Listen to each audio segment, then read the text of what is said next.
It's my honor to be able to introduce our moderator for our first panel. His name is Ed Gilligan. He's from Cochise County. He's the administrator and was appointed to the position in February 2017 after serving as deputy administrator.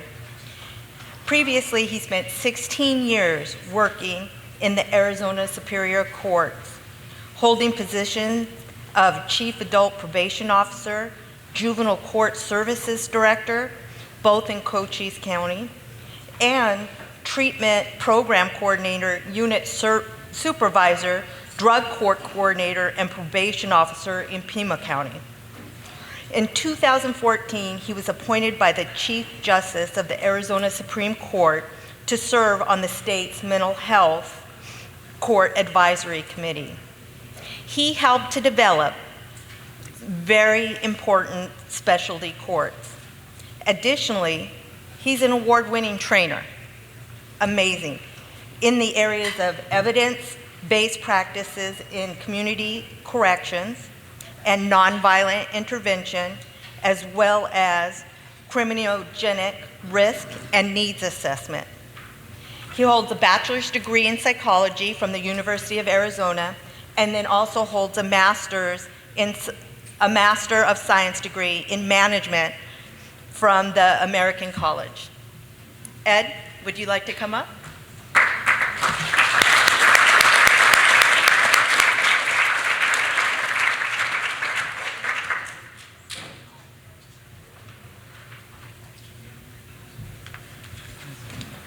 If the panelists for the first would like to come up, if you'd enter on this side.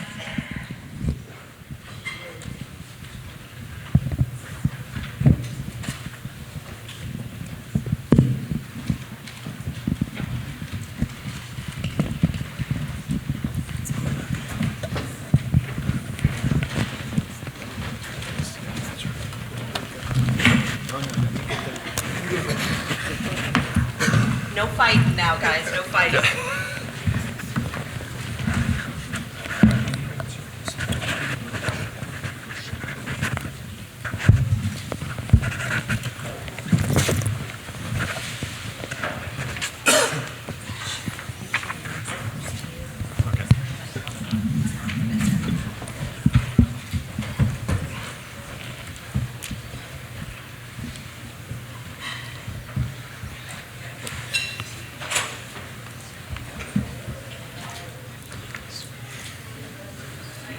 So, good morning, everyone. What you just heard was the long version of what I have done in my career.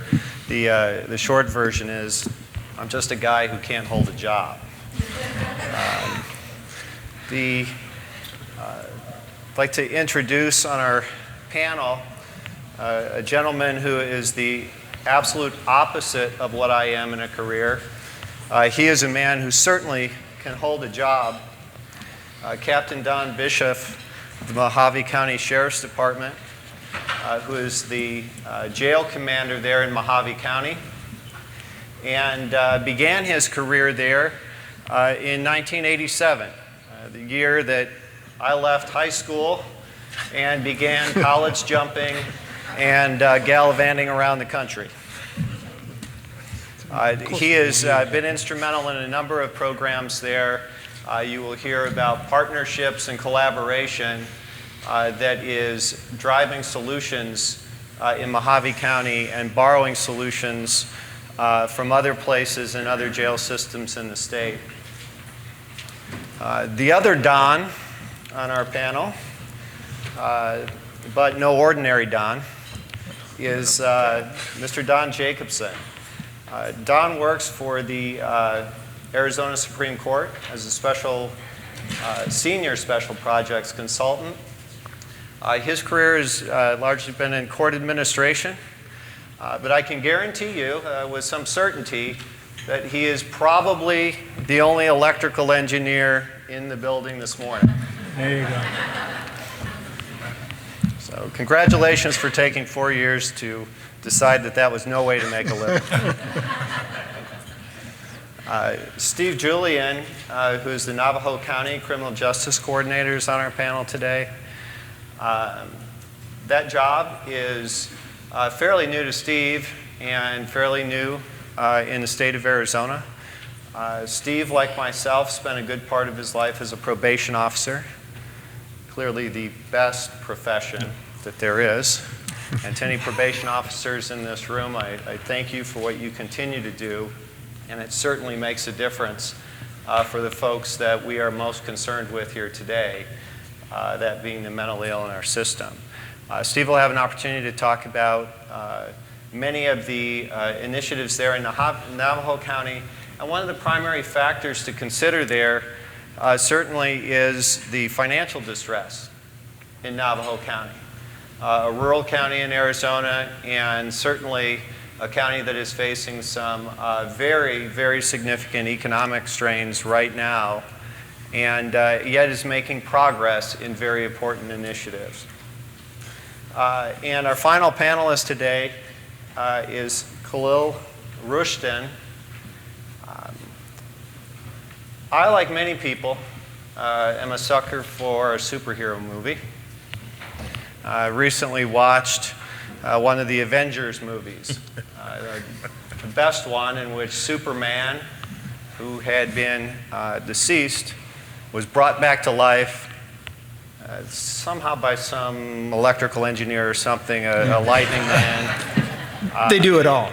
But to me, in learning about Khalil, his experiences and his impact for folks, especially in re-entry, frankly, I was struck with the reality that he's the Superman on our panel.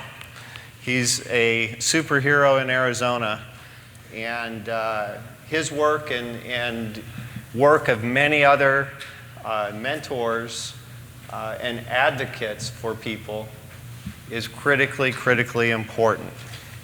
And he'll have an opportunity to talk about that work in smart justice partnerships and the issues throughout our state. One of the things that we really want to focus on as we have this discussion is the decade that's upon us. Okay? We just got done with our fiscal year 20 planning, and we are many years into the Stepping Up initiative in Arizona. And yet, none of our 15 counties is a model county in our country. We have work to do. And so as we open this discussion, I want to really focus on the work Steve's doing at really the tip of the spear in focusing on training and other opportunities in Navajo County. And Steve, if you would, just kind of bring us up to speed on the current state of initiatives there in Navajo. Thank you, Ed. 2 years ago, I started in this position, as you mentioned, as just retiring as a probation officer. So I was somewhat familiar with the courts and with the treatment providers in our county. But when I started this position, it was really a new direction in trying to intercept our persons with mental illness out of our system early. And I found the easiest, I shouldn't say easiest, but the most effective way I could initiate something quickly was to convince law enforcement in our area of the need for mental health first aid and CIT training.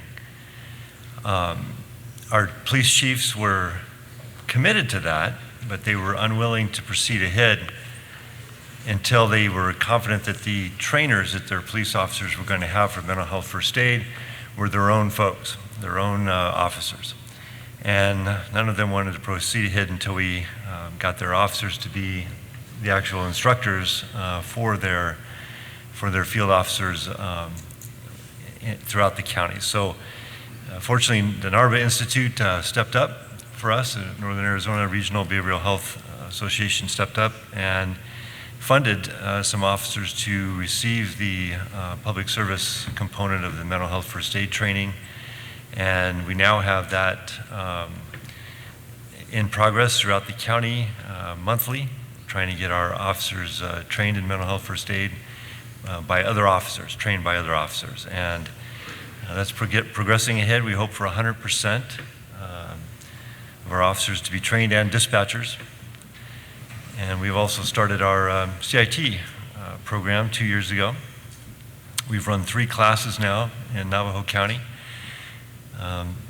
That wasn't an easy sell at first. We have a lot of small agencies in Navajo County, police, law enforcement agencies.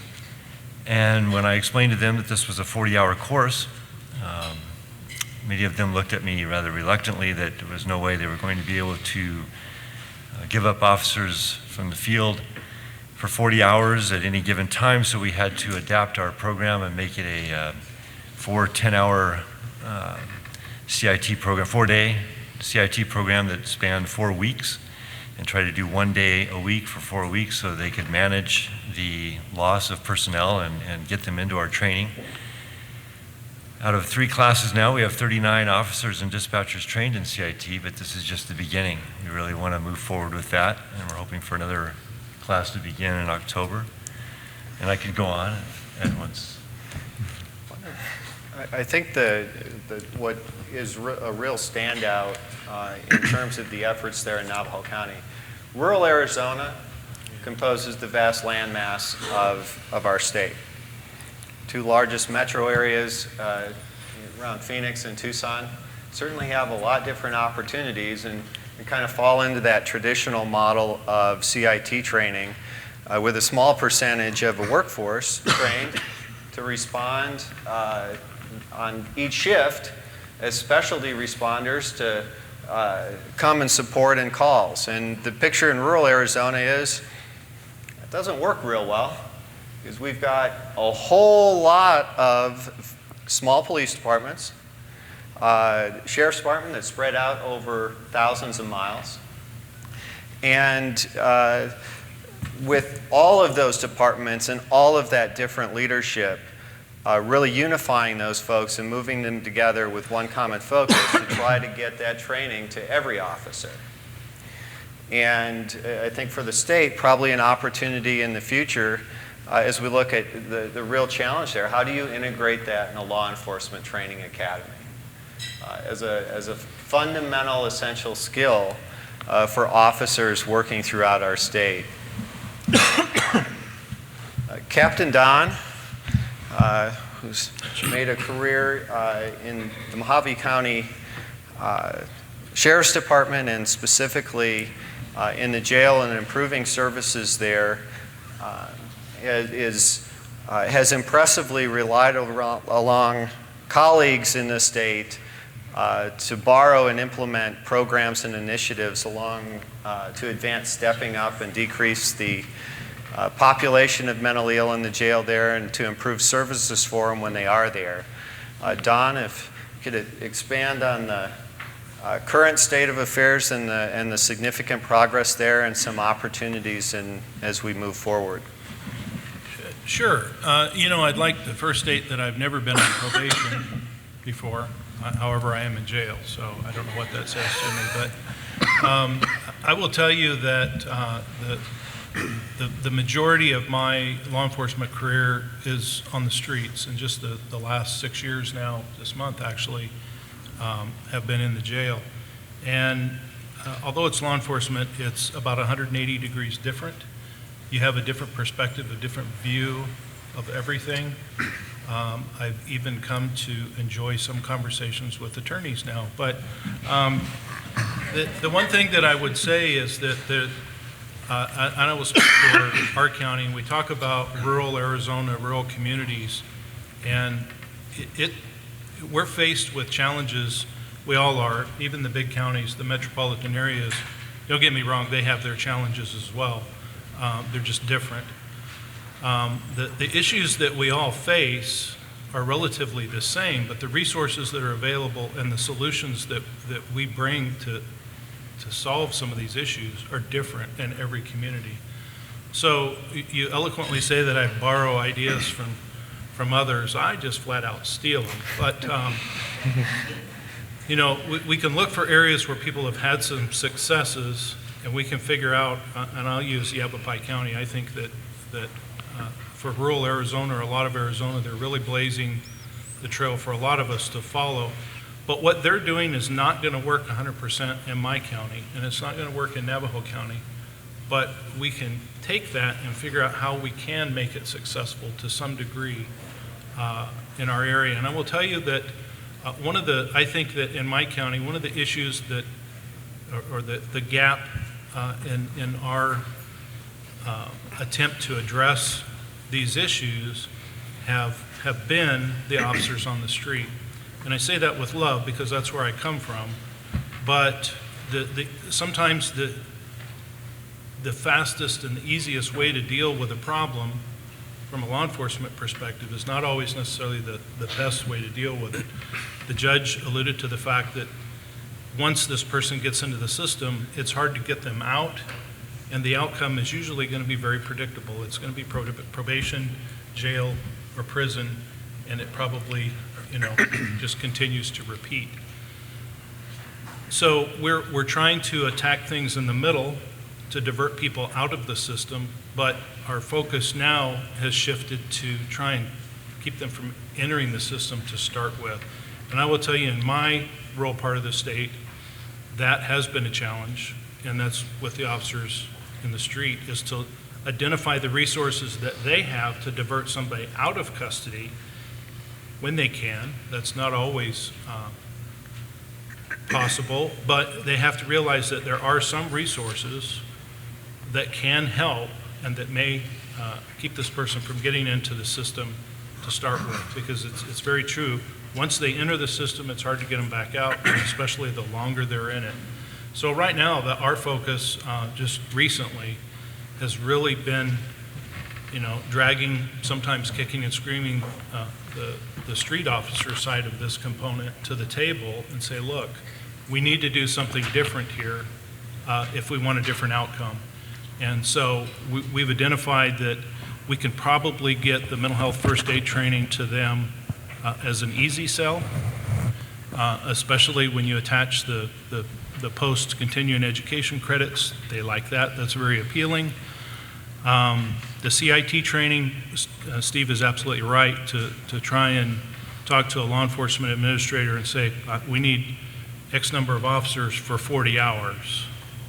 And it's not for tactical this or, specialized training here or anything else. This is, something to try and address the mental health issues in our community. And that's, from a rural perspective, it's hard to lose those officers for 8 hours, much less for 40 hours. So you have to look for a different way. How can we make this work? And I think in Navajo, and I think Yavapai, some of the other counties, they've taken that 40-hour training and it's over a period of time that they can make that happen. So it's easy to always say no. We need to look for the ability to say yes and find the areas that we can be successful, or I think we can, and focus our efforts there. And I can tell you in Mojave County, that's what we're trying to do. It's a big task, but we recently had a meeting here a few weeks ago, and we actually had a representative of every one of our law enforcement agencies at the table, and they were very receptive to the mental health first aid training. That's not going to solve the problem, but it's a big step, and it gets us heading in the right direction. So that's kind of what we're doing. As we navigate our way through the discussion this morning and certainly into the afternoon, we've probably got some audio challenges, so I think we'll all try to use our outdoor voices and our booming jail commander voices. So do I need to, nobody heard any of that? Do I need to repeat all that? I heard it fine. Don heard me, so. Certainly when you mentioned stealing ideas, it drew me back to a podcast I recently listened to about the concept that's a challenge for a lot of folks, that we are all criminals.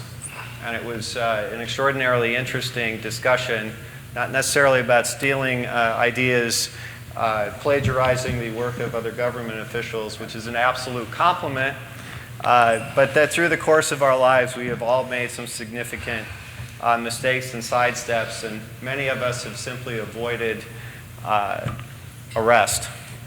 And certainly, I think as we encounter this issue throughout the state, that's one of the sobering realities in working with everyone in the criminal justice system around this issue of mental health, and never losing sight of perspective on the challenges and issues that other folks face in their lives.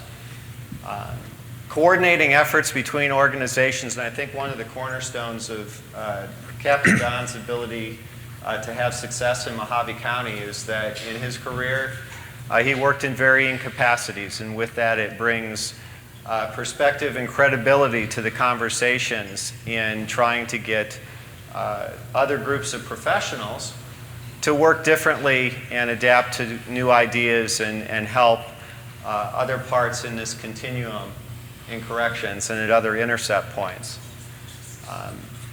The Supreme Court is working on a number of initiatives to advance stepping up and positive strategies statewide.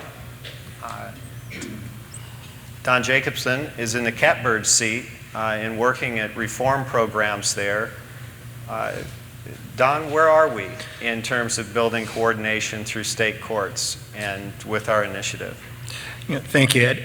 Well, where we're at, and well, I tell you, I do have my back voice inside. Here, back inside.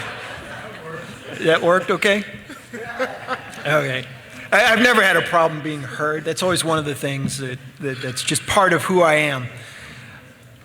You know, we're kind of at this midpoint. If you recall, if you look in the court system, if you look in the judicial branch, about 10 years ago, we had the opportunity and we started the process of developing mental health courts, and they've been very effective. They've been very well received, both through prosecutors, defense attorneys, law enforcement. It's been part of who we've become. But the thing about mental health courts, and I echo back to what Justice Gould said, once a case gets started, it has that momentum. It has that process it flows through. And mental health courts are a bit of a diversion. They move people away from the center process into kind of a parallel process in the system. But they don't move people out of the system. And this is one of the things that I think we in the courts have started to realize. We have created a process whereby, we can work with people, we can help them, we hopefully get them treatment. There's things going on that are better than the regular process for them, but it's not truly getting them out and getting them away from the system. Because what happens when mental health court ends? What happens to these individuals? If they don't continue in the treatment process that was encouraged and basically mandated from them during the mental health court process, they often fall back again. We see recidivism, we see repeat offenses, and it goes through the process all over again.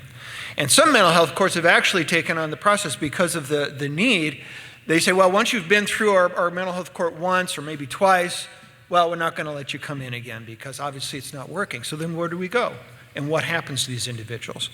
So what's been happening is we've got this great program. We started the mental health courts. About the last decade, we've seen them grow. They're throughout the state. They're throughout the country. But what do we do now? Because the mental health courts only touched on one intercept point and only helped in a great capacity, but also in a limited capacity. So what we've done now is we've tried to expand this to all 6 intercept points, 0 through 5, and looking at all those places and what is the court role in that whole spectrum, the whole process.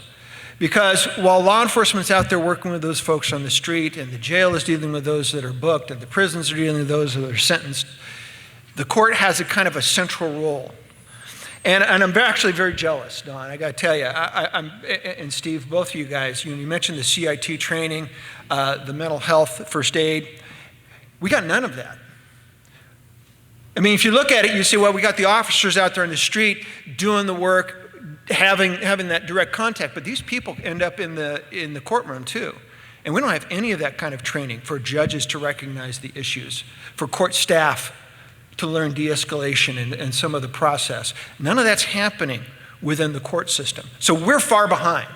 The judicial branch is behind the 8 ball on this one. We're trying to catch up with where the rest of you guys are in terms of this understanding and this level of process that you've put out there.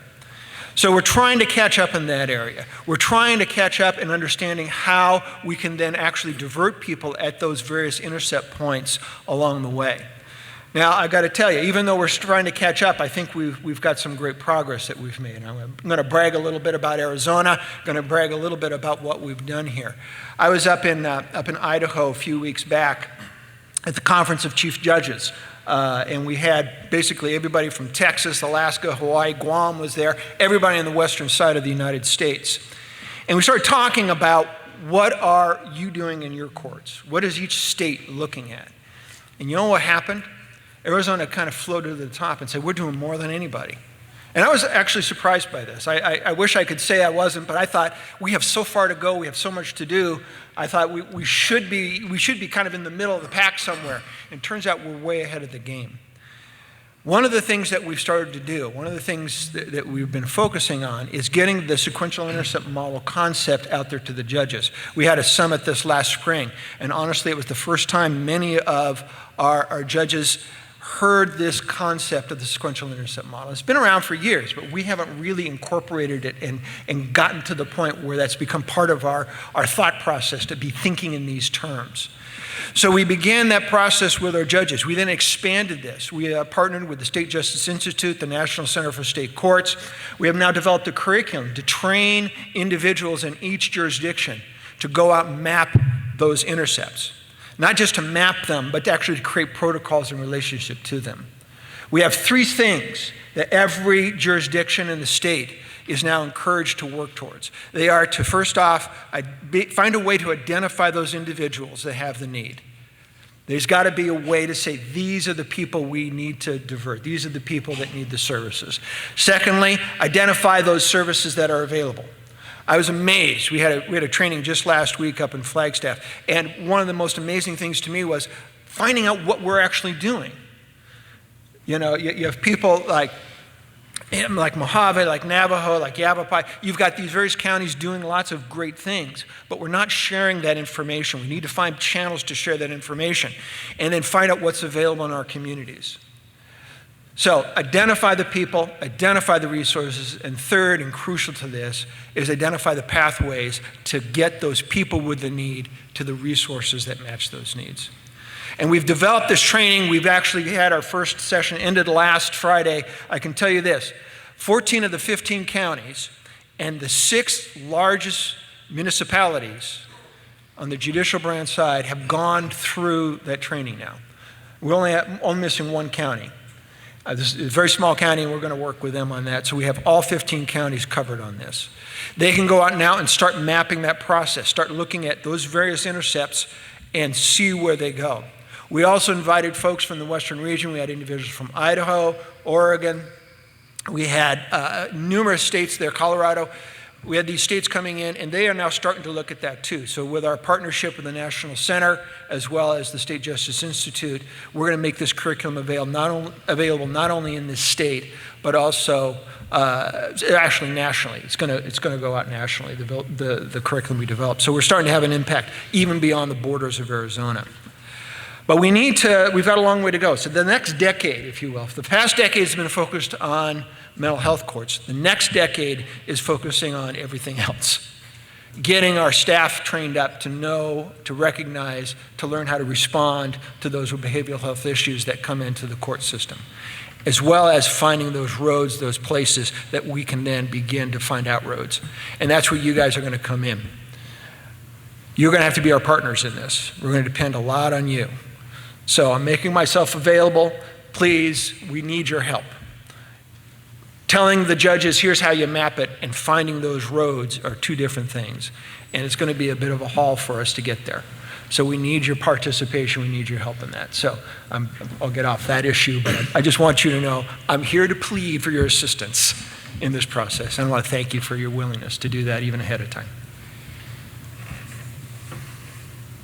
Committed leadership is one of the cornerstones of successful stepping up initiatives. And there is no greater leadership for every court in this state. And it's such a, when you step back and look at the complexity of our court system, hundreds of individual courts, municipal courts, justice courts, superior courts throughout the state, all under individual leadership, many elected officials, and that guidance, that leadership, that initiative from the state Supreme Court focus on three essential elements all across the board.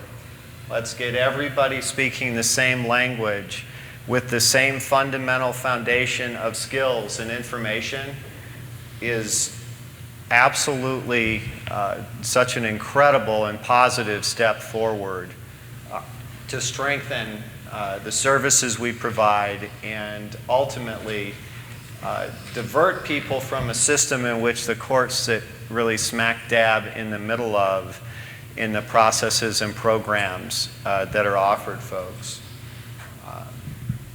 Spinning out of the corrections world and re-entering communities is one of the real chief challenges and the most vulnerable points in the system for individuals who are suffering from mental illness. Khalil's work largely focuses on empowering and assisting those individuals at that critical point. And he brings a wealth of perspective for all of us in how we strengthen our services at that point and try to keep forward momentum with folks who are now out, our goal of out, to keep them from ending up back. Khalil, your perspective. Thank you.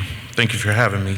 So, I start every morning by eliminating the red tape to treat each other like a human being.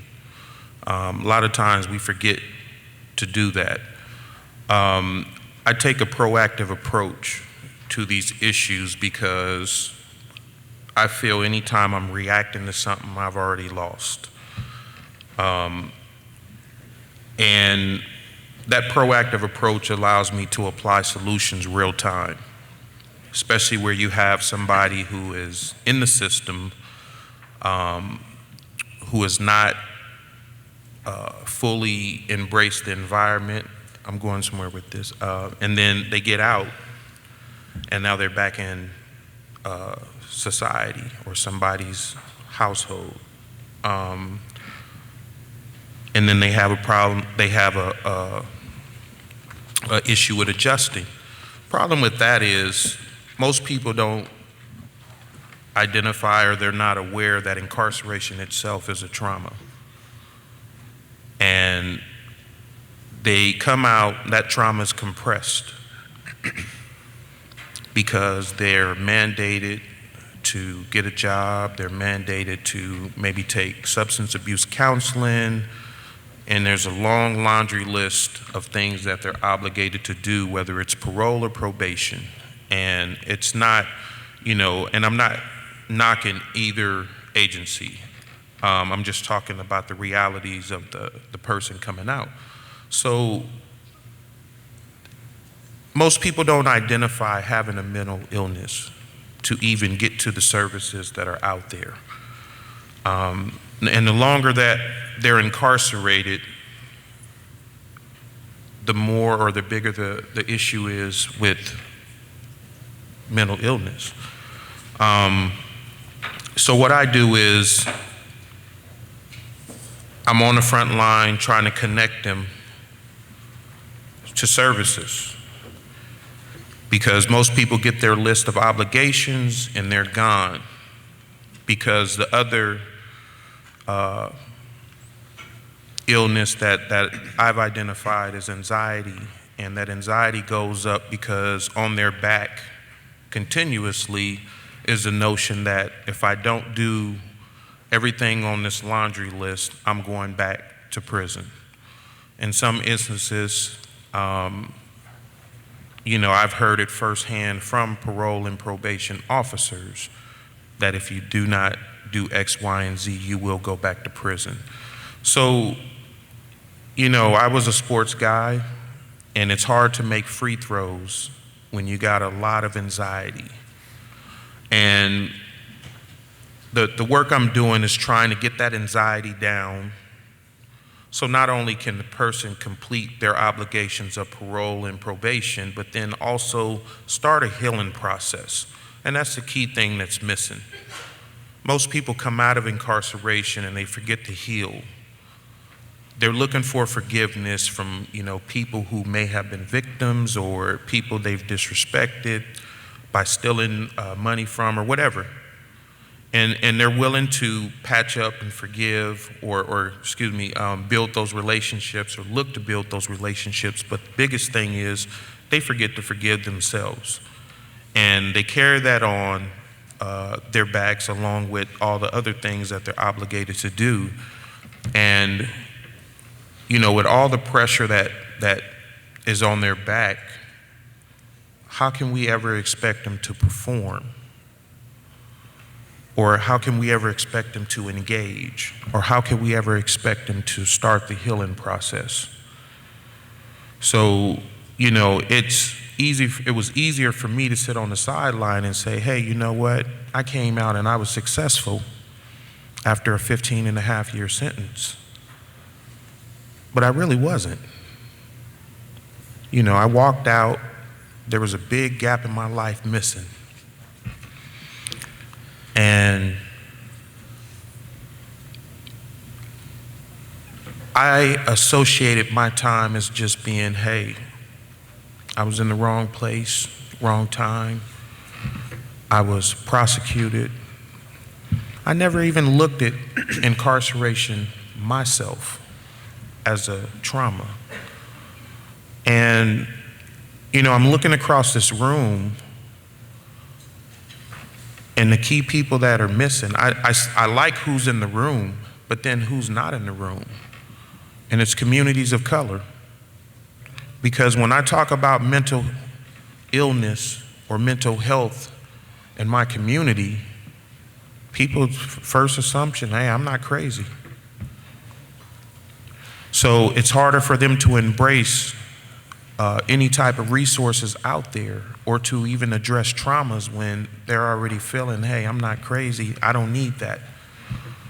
And, that's where being a frontline advocate for change, being a mentor, case manager, I have to get the people who are really not understanding what mental illness is to identify their own, to get connected to the resources so we can start the healing process. Because the whole notion of self-medicating,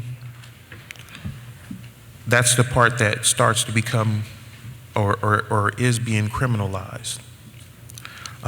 Where we see we see people who are getting charged with Class 6 felonies going to prison because they have, rolling papers or 1 or 2 joints of marijuana or small amounts of drugs. And, it's sad because where I come from, looking deeper into the issue, poverty itself is a trauma. Communities where there's a lot of poverty, that's not a normal environment. It's an abnormal environment. So people say, well, how did you get to the ACLU? Which is one of my hats.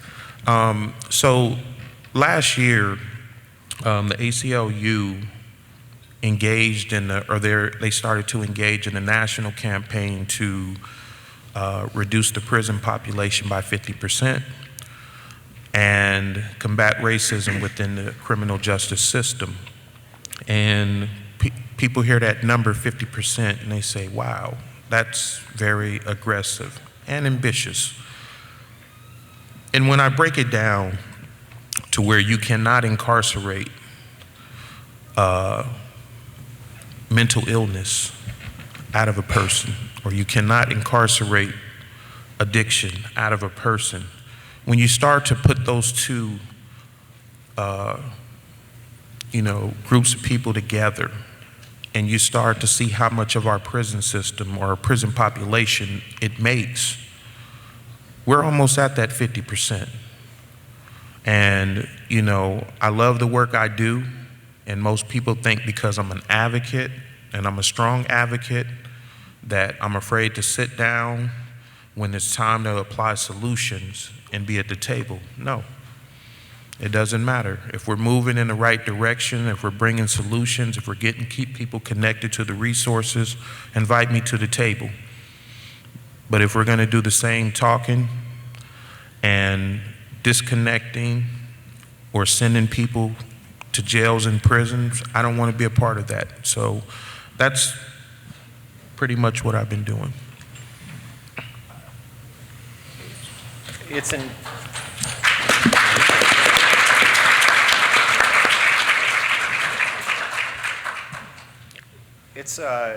frankly an insightful observation and a significant challenge to think of a system, this entire system of criminal justice, and the need to, within that system, from the earliest point of intercept, of community police on the scene, all the way through our community supervision, corrections, community-based interventions after release. This idea of reducing anxiety in an anxiety-ridden system is really an extraordinary challenge, and yet extraordinarily simple in the most fundamental ways of human connectedness and understanding. So, thank you. One of the themes that comes up all through this as we create new interventions and systems is certainly evidence-based practice. What does the research tell us we ought to be doing in corrections? Another word that came up this morning in the introductory comments was creativity. And I'd like the panelists as professionals and practitioners to reflect on, again, science or creativity. In the next 10 years, where are solutions going to come from? I'll go ahead and speak to that. Last year or 2 years ago, our Navajo County Juvenile Detention Center was closed. It was closed for financial reasons, and that forced creative thinking. And our probation chief decided to try to come up with an alternative program in conjunction with our school superintendent. And they have since created a program that kids can be assigned to as an alternative to detention that includes schooling at an alternative school in Holbrook, Arizona. It includes after-school programming that lasts several hours. That includes a variety of things, life skills, cooking classes, washing machines, and learning how to take care of your clothing, ironing, arts classes, a music room that has is loaded with guitar equipment and drums, and a sound room, and the kids just love it. I mean, the kids are thrilled to have this opportunity. And mixed in with this is the local provider offering the life skills and counseling services that the kids may need. And this is happening whether they're access qualified or not. They've also, next month, there's going to be a group home started at the probation department, actually right at the probation department, that is going to be facilitated by a clinical director. And they're going to be housing some of these kids that need a respite away from home temporarily, and these kids will be able to attend this schooling and while their parents in some cases are also receiving counseling services on their parenting skills. So I guess my point is that yes, we lost the detention center, and as Joel Davoskian was saying to me earlier today, he's on our second panel today, losing a detention center because of financial issues can force change, and it can force creative thinking. It's not always a bad thing. It gave us other ideas, some new ways, new direction to go in. So.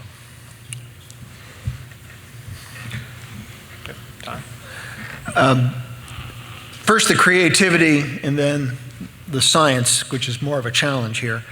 On the creativity side, what's one of the biggest things that we've been working towards is to go beyond just our kind of a siloed approach that we have in the court system. And we have family courts, and we have family cases.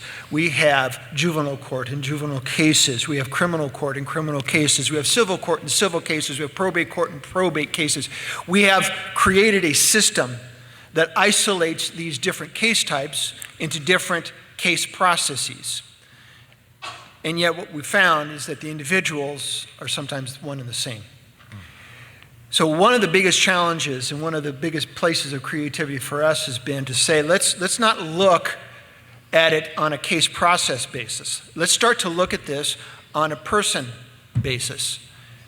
And that's a whole new way of thinking. This is a huge sea change in the thought process of the judicial branch. We've always dealt with case processing on the case side. Now we're shifting and we're starting to get this thought, how do we deal with it on the person side? Civil commitments in Title 36, how do those relate into probate? Well, wait a minute, that impacts the entire family, and there's juveniles involved in that process. And you just go on, and they may have had criminal issues associated with it. Bringing those things together into a comprehensive whole and saying, let's treat it. And that's part of the advantage of the sequential intercept model, is it creates that concept of you go beyond just the role of the courts into the role of the entire process, and even outside the criminal justice process. Because the sequential intercept model focuses on criminal justice, but what about before an individual comes in contact with a police officer? What is going on in the community? How can we encourage and participate in that process? So that's the creative side. On the science side, I'm going to talk about it. It's a challenge. Because we want to create programs, we want to do processes that we know are effective. We don't want to just say, well, this sounds like a great idea, let's try this, and not know whether or not it has a good impact. We want to have that certainty that what we're doing reduces recidivism, encourages participation in treatment, and has that kind of impact. And this is the challenge. Because we've created all these silos, because we've created all this separation in the process, and people can go into a treatment center, and there's HIPAA laws that are protecting those records. They can go into jail. They can go into juvenile. We have all these things that created these isolated systems. Our biggest challenge has been to look at and say, how do we create a system that allows us to talk to each other, that allows us to share that information? I'm going to give kudos to Yavapai County, which has done a lot in this in their jail population. I know they're in the room somewhere. I don't see you guys, but hey, there's David and Bea. All right, we got people here. They've done a lot in starting to create this process. And I think we need to take those concepts, those ideas, expand them out, and see some great things. So that's also creativity, but it's part of the science-based challenge that I think we face right now. So scientifically, that concerns me. And it concerns me with the notion because a lot of times you have to do research. Somebody takes that research, compiles it into a report. Somebody looks at that report, then they have to put a plan together, course of action. And from that course of action, it has to be implemented. The time frames of that. And, when you're talking about something that's, I mean, this is a national issue, but let's talk about the state of Arizona. That becomes more complicated when you look at time frames because, you know, it may take 1 to 3 years for research, might take a whole nother year to compile that into a report, and then it may take another couple years to implement the changes that need to take place. At that point in time, you know, and I tell a lot of the guys I work with, what good is a sandwich today if you were hungry yesterday? A lot of the, you know, by the time we start to implement things, the problems at the core have shifted. So, you know, a lot of times I see we apply the wrong solutions because the problem has become outdated or it has morphed into something else. The creative side is, I look across this room, I've been all through this state, and with the notion of bringing people together, sitting at tables with very conservative Republicans, and you know, I'm like, look, how much do you want to bring a solution to the table? And they say, hey, this is impacting us directly. At that point, it doesn't matter what your political affiliation is. It doesn't really matter what your occupation is. You know, we have to remember to be human first. Because I like the program that Stephen was talking about up there, because it allows people to engage at multiple levels. And as community, when you start to look at being diverse and more inclusive, then you start to bring new ideals to the table. Now you also have more hands that can help you with the healing process, that can help you with applying these solutions. And then you also have more feet, because if it's not working, you can run away. No. But scientifically, you know, I'm very optimistic about the change, but you know, 30 years ago, they used to tell us milk did a body good. And then a new report came out that says it no longer does a body good. So you know, that's where I'm at. And it starts with community. Once you put the community together and the people are all on the same page with the same intentions of treating people like human beings, then you can see the beauty that really is produced out of that. I just want to say real quick that the program that we've started for Navajo County that started for juveniles, I'm not sure, maybe Don can help me, but I doubt that AOC has ever spent as much money on guitars, sound rooms, drums, art supplies, and the like, and life skills training, washing machines, cooking supplies, gardening tools. I don't think... It's not standard to buy that stuff for court personnel. Yes, right. It's true. So it's a refreshing change, and certainly when I attended the AOC Supreme Court conference in March, it was talking about protocols to deal with the mentally ill. Certainly, one common theme that I heard over and over again was, yes, we have this mental health protocol for our courts, but they were asking, at the end of the day, they were asking us for creative ideas. How are we going to solve these problems? And I know that every jurisdiction is handling them differently, whether it's Judge Huerta in Mojave County, Judge Little in Payson. Every court is handling things a little differently, but they're all creative ideas to resolve this problem in their jurisdiction. And I'm encouraged to see the change, and I'm encouraged to see DOC or AOC leadership. Thank you. So everything that everybody has said so far, I think, really covers it. Creativity, science, it's both. The science part of it, I think something that I know, at least in my part of the state, that we've not been good about collecting the data, and we think that there's a problem, but we can't really show that there's a problem. We don't know, how bad the problem is, So we need to gather the data. We need to get the information and we need to continue to evaluate and reevaluate that information. The creativity, I would say that it's about having the right people at the table as you begin to try and address these things. Don has mentioned about we have these processes created and silos, and not everybody fits into one of those categories. And we can create these processes and have these silos and think that that's going to address the problem, but in reality, it's not. And a lot of these issues, he used the analogy of criminal court, civil court, probate court, juvenile court, domestic relations court, it runs the gamut.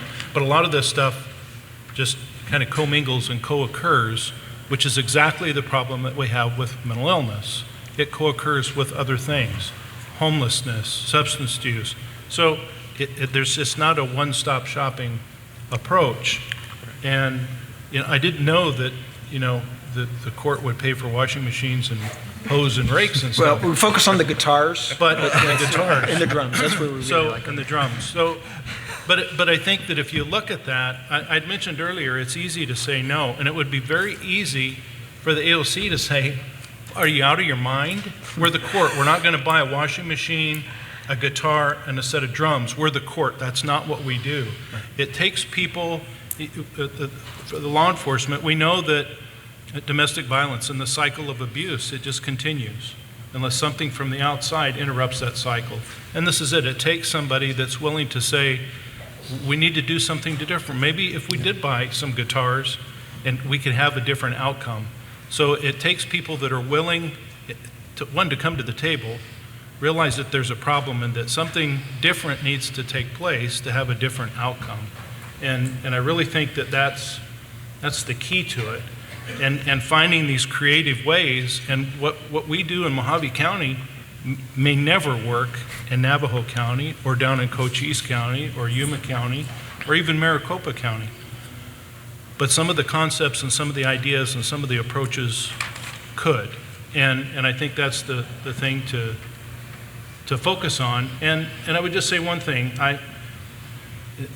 In my county, we had a chief deputy county attorney, Jay Sack, I think he was in that position for 30 years. But he was the chief deputy prosecutor for the majority of my time on the street, and I learned a lot from him. He's a pretty gruff and grumpy, rough around the edges kind of guy, but I learned a lot from him. And I think one day I was irritated probably at him and his office and a decision they'd made, or some of the challenges that I was facing in dealing with something. I don't even remember what it was now because it was way back in the 1900s. But his response back to me was, well, Don, if it was easy, anybody could do it. And that stuck with me all these years. If it was easy, anybody could do it. Well, this is not an easy issue to address, because if it was, it would have already been dealt with. And it's not. And it's going to take people that are willing to step up and take on the challenge and try and get through these barriers.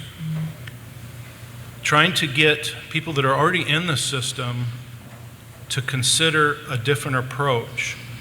Just in the last couple of weeks, I've dealt with submitting applications for 2 different defendants in my custody for getting them into a return to competency program.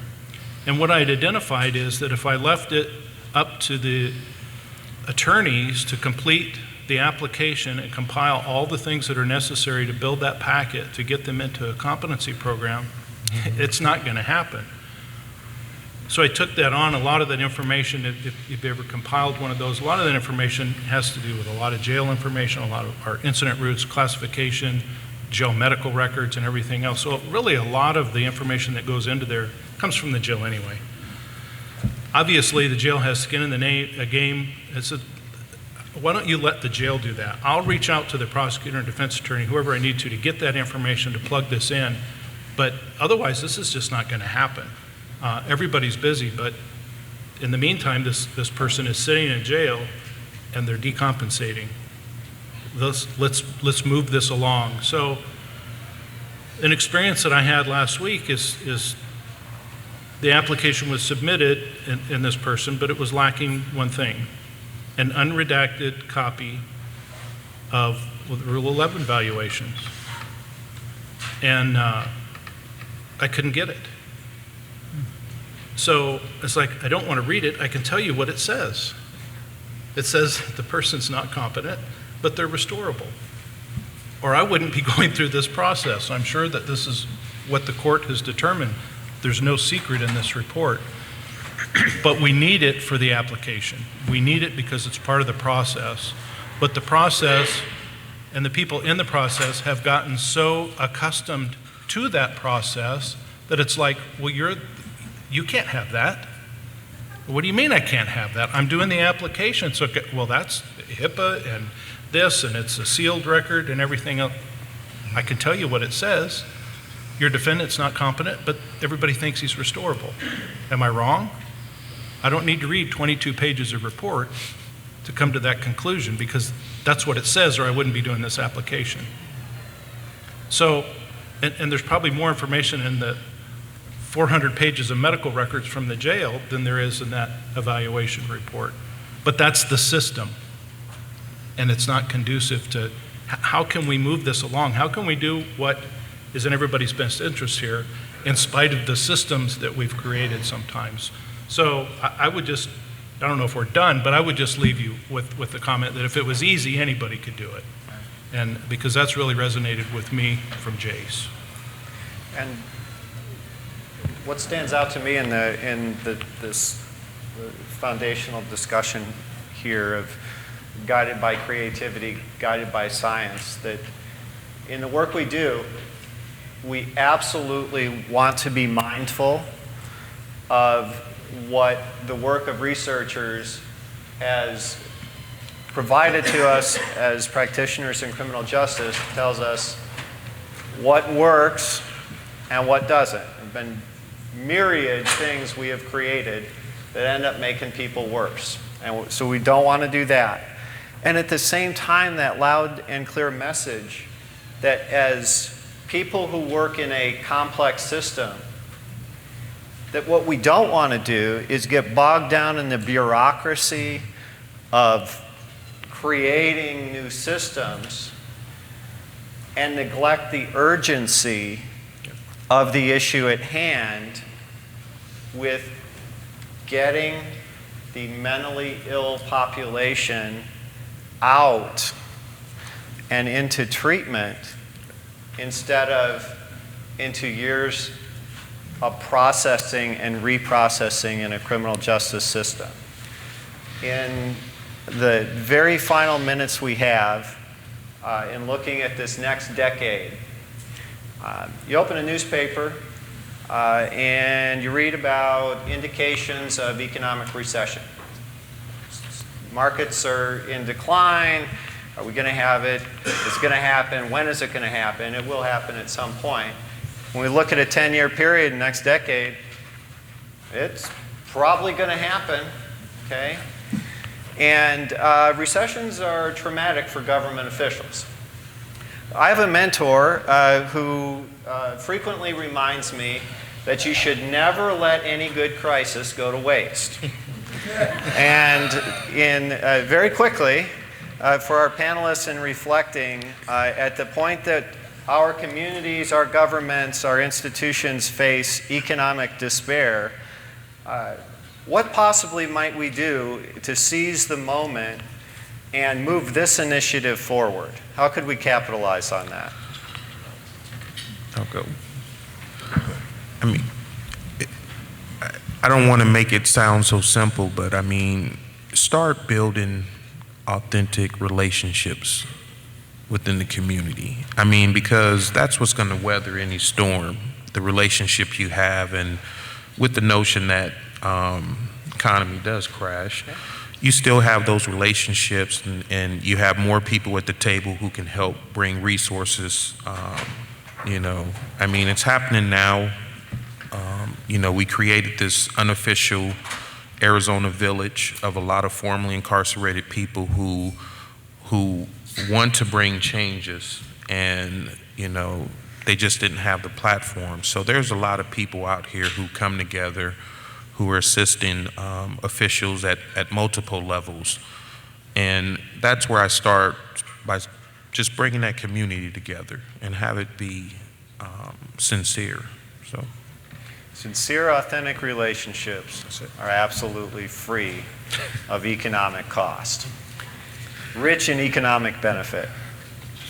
Any other final thoughts before we send this home and take a break?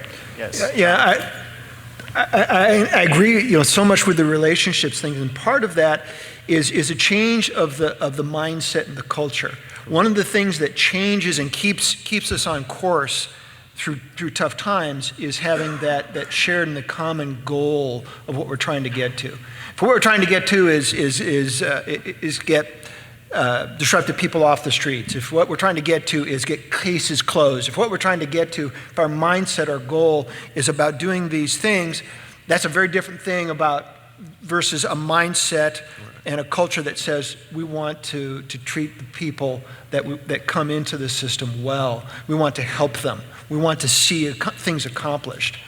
That's a different attitude, and it's a different mindset. So one of the things, I guess, to answer your question, if we're going to weather economic storms, we have to be able to change the culture in which we are working and operating under based upon the purpose for which we are doing what we're doing. And that can then keep us on track regardless of the economic or struggles that are going out there. Yeah, and I would add to that, doing nothing is rarely the right option.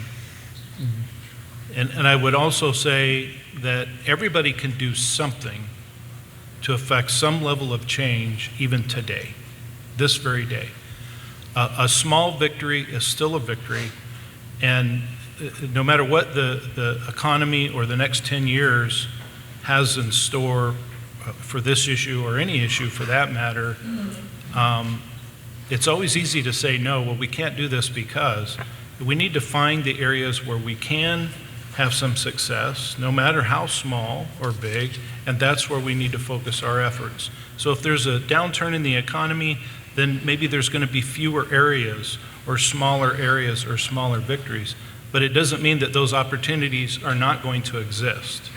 We just can't say, no, we can't do this because this grant funding that we had no longer exists. We just need to find ways to do it. We need to find ways to make the change that we know needs to take place. And also, too, real quick, DOC approached me a couple of years ago. Carrie Hyatt, who was here just a little bit ago, was telling me that the governor's office and the Second Chance Act was supportive of trying to get reentry coalitions started throughout the state. We've worked on that in Navajo County, and these are using services and pastors and the faith-based community to try to get involved and understand what they can do to try to help people that are re-entering our community from jail and prison. We have a cohesive group now together trying to offer their support, and some of the pastors have been in prison. They're familiar with the system and they're offering their help, something that they cohesively could not or were not doing in the past, and that group existed. They're going to exist whether there's a downturn in the economy or not, and just getting them aware that this is something that they can do to be helpful is something that will sustain regardless of what happens to our economy. Thank you. Share with you, final thought. Pass to me in note form. It doesn't say get me out of here. This final thought, we have more time than money.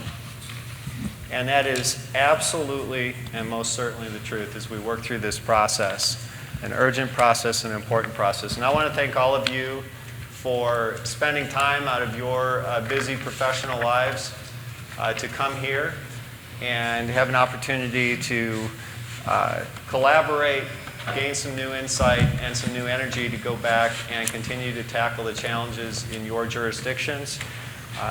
With that, round of applause for our first panelist.